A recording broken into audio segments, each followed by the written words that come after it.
কি আপনি কাকে চাচ্ছেন? আমার নাম রজব আলী, আমার বাড়ি সিরাজগঞ্জ, গ্রামের নাম মুখবেলাই। এখানে সোবান ভাই থাকেন?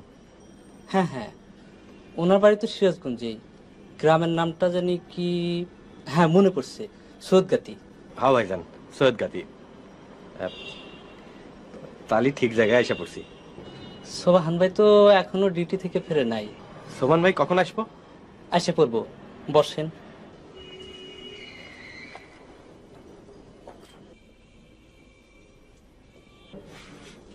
আসসালামু আলাইকুম। আমাকে চিনতে পারছেন? আরে রজব আলী, তুমি কখন এলা?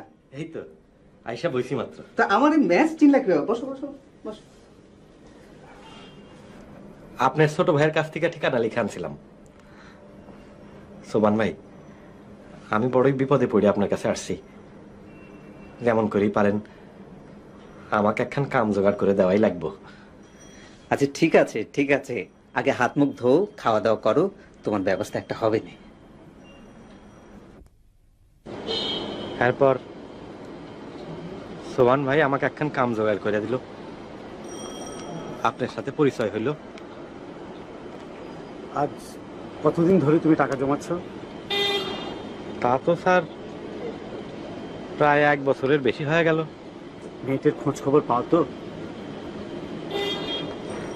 হ্যাঁ স্যার, ওই যে আমার বোন আছে লতাবু, এই মাঝে মধ্যে চিঠি দিয়া ওর কথা লেখে। ফুলমতি আমার জন্য অপেক্ষা করে থাকবে জানি, দরকার হইলে সারা জীবন। আজ কাঁদছিলে কেন? ফুলমতিরে ঘরে আনার মতো টাকা আমি এখনো জমাইতে পারি নাই স্যার। বেশি দেরি হইলে ওর বাপে যদি ওরে অন্য কোথাও জোর করে বিয়া দিয়া দেয়।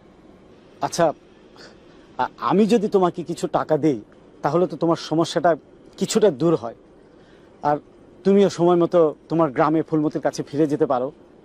না স্যার, দান নিয়ে আমার ভালোবাসারে ছোট করতে পারবো না। মা, মা তোমরা কি চাও?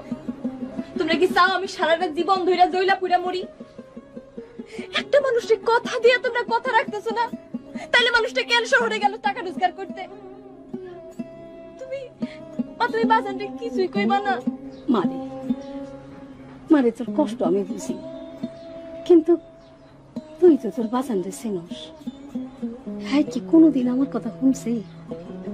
কোনোদিনও শুনে নাই, আইসো শুনবো না মা? মা তুমি তবু বাজানরে একটা বার কয়ে দেখো, আমার জীবনটা